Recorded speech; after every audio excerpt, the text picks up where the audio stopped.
And when we came to the table, then we had a lot of supply. All four of us, maybe five of us, putting our oil on the market. So we said, OPEC says, hey, let's turn the spigot down a little bit.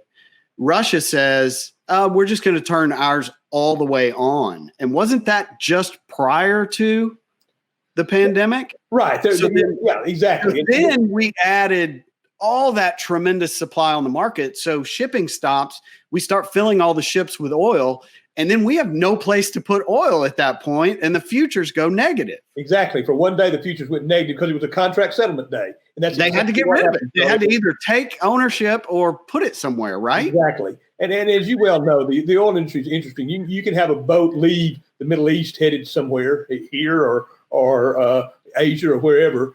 And, while it's on the boat, the ownership of that oil may change hands 100 times, right? But the boat never changes course. It's headed to a specific place at a specific time, and there comes a day, a contract day, when whoever owns that oil has to take delivery of it, and that's what happened there. But the bottom line of the whole thing, you're absolutely right. Russia was increasing production, so Saudi gets mad and they say we'll increase production. All this is going on.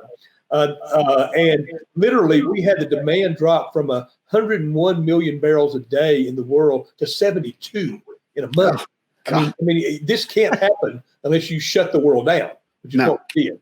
And then they get together and they finally get together and do a deal because they have to. And as you said, we're at the table, and it turns out to be somewhere in the neighborhood of 12 or 13 million barrels a day that we reduce supply, but demand's fallen by almost 30. So you're still filling up the supply every day. It's better than it would have been.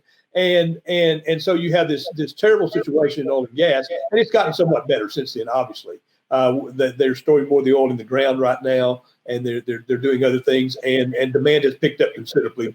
People keep saying, well, we probably hit peak oil before. I don't think so.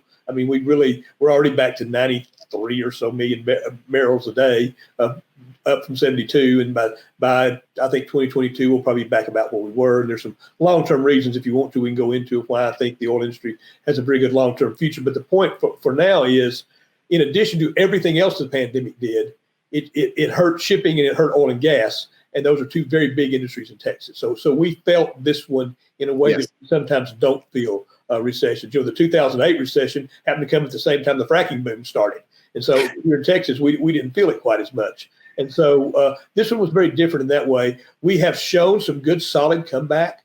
We've regained a lot of what we've lost, but we're still a long way behind. I mean, we lost 1.3 million jobs in April and May. We're now down roughly 500,000. So we've gotten back a good slug of them. Yeah, but we're still well behind where we were. And we're doing well. In terms of the corporate relocations you were talking about, we are doing quite well.